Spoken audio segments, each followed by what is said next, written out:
So next topic is translational vectors, basis and crystal structure.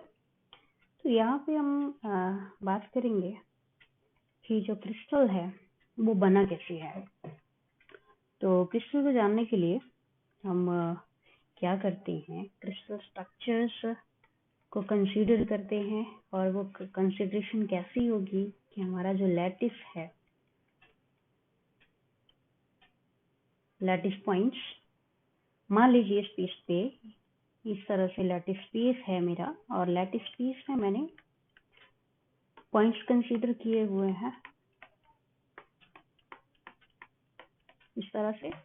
अब यहाँ पे आप देख सकते हो ये एक्स एक्सिस और वाई एक्सिस में, जो इस तरह से एक्स एक्सिस और वाई एक्सिस में 2 डायमेंशनल शीट है ये।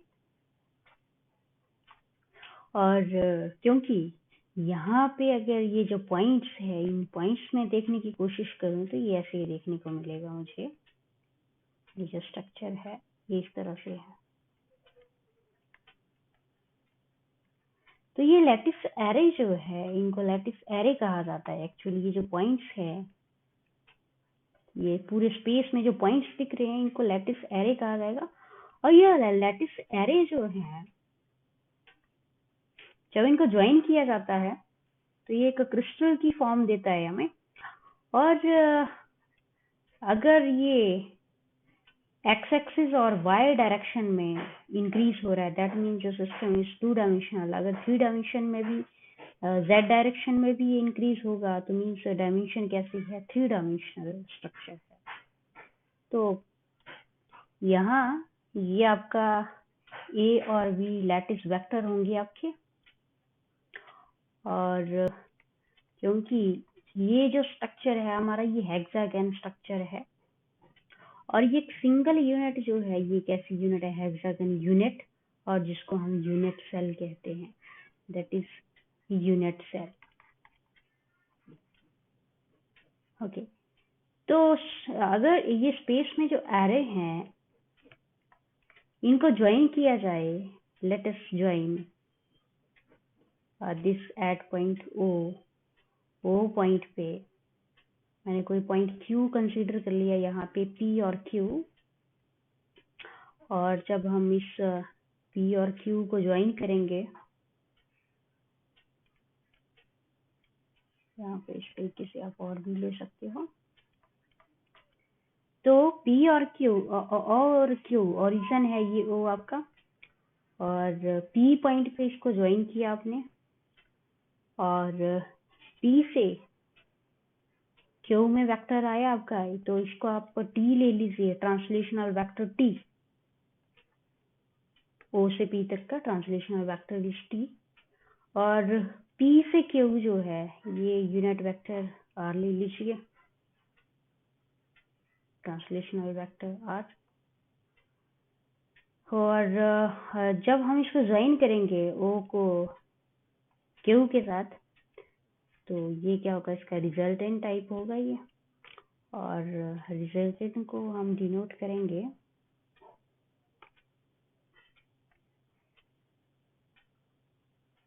R डैश से। तो यहाँ पे अगर हम देखें तो ये क्या बन रहा है, R डैश और में जो R dash is equals to R plus T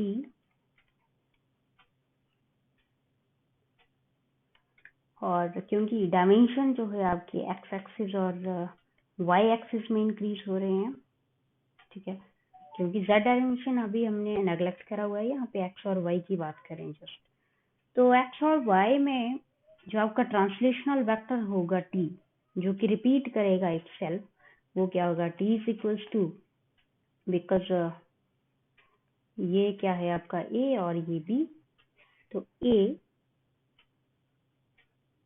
n1 A vector और n2 बी वेक्टर, और n1 n2 जो है ये क्या है, आपके इंटीजर्स हैं। सो ए बी जो क्या है, ये क्या आपके लैटिस वेक्टर है। और ट्रांसलेशनल यूनिट वेक्टर या ट्रांसलेशनल वेक्टर टी, जो कि अगर एक्स एक्सिस और वाई एक्सिस में इंक्रीज हो रहा है तो इस तरह से होगा। अगर यही वेक्टर जो है 3 डायमेंशनल हो तो इसको सिंपली हम क्या करेंगे, ए और बी और साथ में क्या है सी लिख लेंगे। थर्ड डायमेंशन भी इंक्लूड होगा, जेड डायमेंशन। तो ट्रांसलेशनल वेक्टर किस तरह से लिखा जाएगा, इस तरह से। सो bye incorporating this r dash is equals to r plus t, so therefore r plus t is what, this value, that is n1a plus n2v और n3c। तो ये जो वेक्टर है इसे हम क्या कहते हैं, परमिटिव ट्रांसलेशनल वेक्टर। और ये ट्रांसलेशनल वेक्टर जो है कैसा है, 3 डायमेंशनल है। ये ध्यान रखना है आपने, क्योंकि डायमेंशन यहाँ पे क्या है, तीनों इंक्लूडेड हैं। 2 डायमेंशन में सिंपल से ऐसा है, क्या हो जाएगा, ये r plus n1e plus n2v, simply primitive translational vector in 3D and this is for 2D। Next बात आती है कि जो हमारा लैटिस है, जो कि यहाँ पे आप देख सकते हो 2D शीट है ये ग्राफीन की।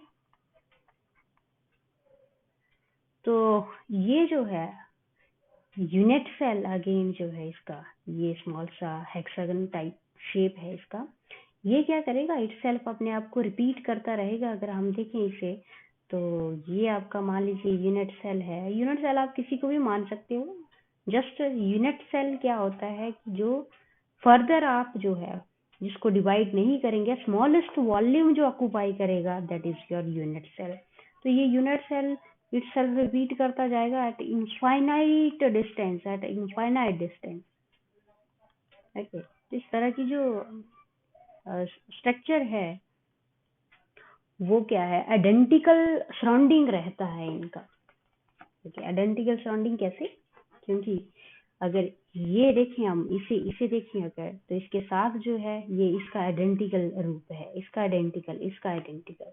तो आइडेंटिकल सराउंडिंग के साथ जो है ये सारे एरे जो है आइडेंटिकल सराउंडिंग के साथ क्या है, ये पॉइंट्स, जिन पॉइंट्स को मिला के हमारा क्या बना है, हेक्सागन स्ट्रक्चर बना हुआ है। ओके, तो ये जो हेक्सागन एरे है, हेक्सागन एरे, जिसको रिपीट करके हमें क्या मिल रहा है, एक लैटिस स्ट्रक्चर मिल रहा है जो कि कैसा है, आइडेंटिकल सराउंडिंग के साथ है। और जिसमें ट्रांसलेशनल वेक्टर कैसा है, ये that is primitive translational vector, that is r is equal to this one. Means ये अगर इसे कंसीडर किया जाए एक यूनिट सेल को r डैश, तो इसका प्रिमिटिव ट्रांसलेशनल वेक्टर क्या होगा, ये होगा, जो कि इटसेल्फ रिपीट करता जाएगा अप टू इनफाइनाइट डिस्टेंस, जितना हमें जरूरत है। नेक्स्ट बात आती है कि क्रिस्टल स्ट्रक्चर जो है ये बना कैसे है। So it is made up of lattice plus basis. और बेसिस जो है इसको हम एटम कंसीडर करेंगे, और स्पेस लैटिस है इस तरह से, एक लैटिस एरे है ये सारा। और इस लैटिस एरे में क्या किया हुआ है, ये जो एटम है इसको प्लेस करा हुआ है यहाँ, यहाँ पे, यहाँ पे, यहाँ पे, इस एटम को। जब ये एटम पूरी जगह प्लेस कर दिया जाएगा स्पेस लैटिस में, तो हमें क्या मिलेगा, कंप्लीट क्रिस्टल स्ट्रक्चर मिलेगा। So means that our crystal structure is made up of lattice plus basis।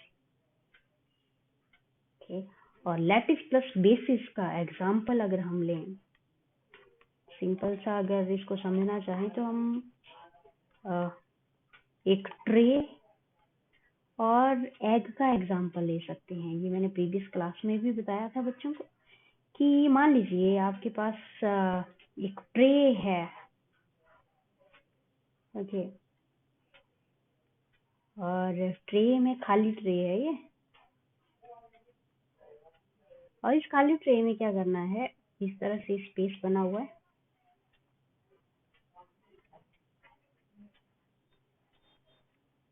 ये स्पेस बना हुआ है एटम्स को रखने के लिए। तो आपने क्या किया, एग यहाँ रखा, यहाँ रखा, यहाँ रखा, यहाँ रखा, यहाँ रखा, सारी जगह रख दिया। तो जब रखने से क्या हुआ, एक कंप्लीट स्ट्रक्चर जो है, जो मुझे मिल रहा है यहाँ पे, इसको रखने के बाद, that can be called as complete crystal structure. Means ट्रे किसका काम कर रही है, लैटिस का, और जो एग्स हैं that are atoms, okay, and with the combination of this become crystal structure। और एग्जाम्पल भी ले सकते हैं आप, जैसे कि सोलर पैनल है, ओके, सोलर पैनल आपका इस तरह से रेक्टेंगुलर शेप में होता है। अब क्योंकि सबसे पहले ये इस तरह से रेक्टेंगुलर लैटिस इसका बनाया जाता है, ओके। अब रेक्टेंगुलर वो बना दिया, ठीक है, लैटिस बना दिया इसका, तो ये क्या है, लैटिस किसका, सोलर पैनल का। अब इसमें प्लेस क्या करना है, क्योंकि अगर इसमें हम कुछ लगाएंगे तभी ये कंप्लीट स्ट्रक्चर बनेगा ना, और हमें लाइट मिलेगी। तो ये जो बीच में लगा रखी है ना, जिससे लाइट मिल रही है, ओके, ये जो बीच में लगा रखा है जिससे हमें लाइट मिल रही है, that is a kind of atom, और we can say LED light, okay. ये बीच में जो है that is LED light, flat है ये, ठीक है। तो जब एक सोलर पैनल का array, lattice array LED light के साथ एम्बेड कर दिया, that complete structure is crystal structure. Means कोई भी क्रिस्टल स्ट्रक्चर कैसे बना है, लैटिस से प्लस बेसिस। बेसिस क्या है इसमें, चाहे आप लाइट ले लो या फिर एग्जांपल मैंने ले लिया एटम का या एग का। नेक्स्ट बात आती है कि यूनिट सेल और प्रिमिटिव सेल किसको कहा जाएगा। अगेन मैंने प्रीवियस वीडियो में और अभी भी बताया मैंने कि यूनिट सेल हम किसको कहेंगे। एक मेरे पास ग्रेफीन का शीट है, ग्रेफीन आपको पता है 2 डायमेंशनल है। 2 डायमेंशनल किसे कहते हैं, जस्ट एक्स एक्सिस में और वाई एक्सिस में जब कोई चीज बढ़ रही होती है, मान लीजिए ये एक्स एक्सिस में बढ़ता जा रहा है, बढ़ता जा रहा है, बढ़ता जा रहा है, और वाई एक्सिस में बढ़ रहा है ये साथ साथ ही, तो ये जो डायमेंशन है 2 डायमेंशन है। अगर जेड डायमेंशन में भी इंक्रीज हुआ, मान लीजिए 3rd डायमेंशन, तो ये ऊपर की तरफ को इंक्रीज होगा तो वो 3 डायमेंशनल होगा। This is your 2 dimensional sheet. तो इस 2 डायमेंशनल शीट में ये स्मॉलेस्ट वॉल्यूम ऑक्युपाइड होगा, that is your unit cell, okay. Smallest volume occupied, y and y system कह लीजिए, तो उसे क्या कहते हैं, that is your unit cell. अब इस यूनिट सेल का जो है वॉल्यूम क्या होता है, smallest volume, that volume is v is equals to a dot b cross c, okay. अगर इसका स्मॉलेस्ट वॉल्यूम हमने कैलकुलेट करना है तो कैसे करेंगे, a dot b cross c। अब क्योंकि वॉल्यूम 3 डायमेंशनल है, तो यहाँ पे मैं एक एरे बना लेती हूँ, लैटिस का एरे, लैटिस स्ट्रक्चर जिससे बना हुआ है। और मैंने क्या किया, यहाँ पे ये एरे इस तरह से मिलाए कि मुझे क्या है, एक स्ट्रक्चर मिलेगा। वो कैसा होगा, दैट इज रेक्टेंगुलर टाइप या फिर स्क्वायर टाइप।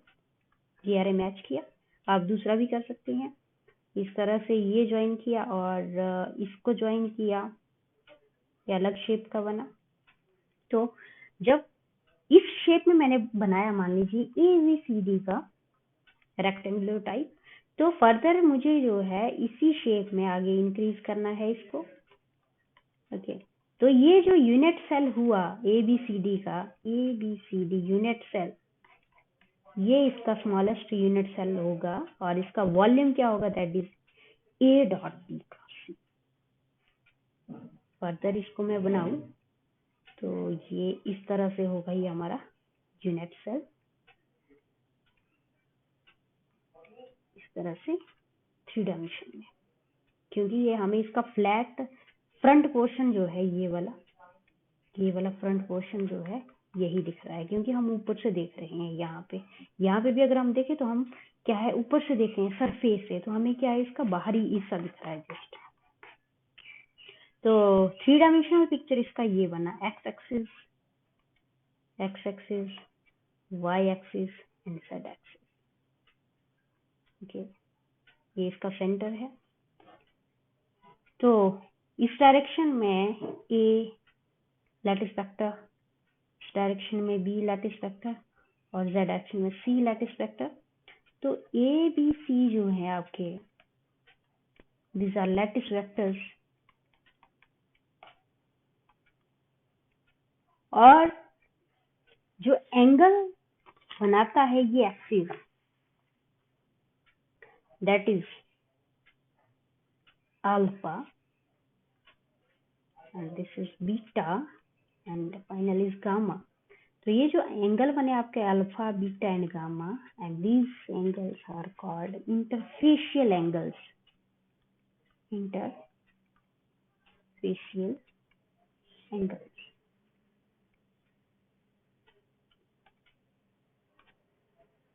तो ये छोटी छोटी डेफिनेशन हैं लैटिस के बारे में कि लैटिस बनता कैसे है, क्योंकि लैटिस स्ट्रक्चर कंप्लीट कैसे बना है स्पेस लैटिस और बेसिस से।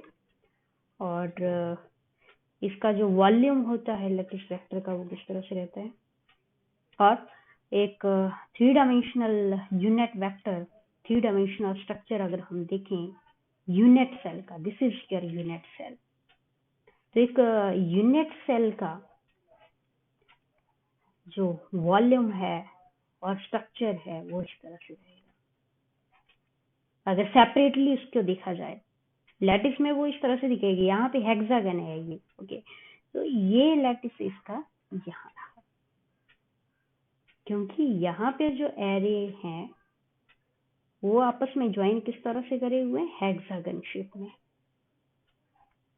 ओके, तो क्योंकि स्ट्रक्चर आपका हेक्सागन भी हो सकता है, रेक्टेंगुलर भी हो सकता है, स्क्वायर भी हो सकता है, किसी भी शेप में हो सकता है।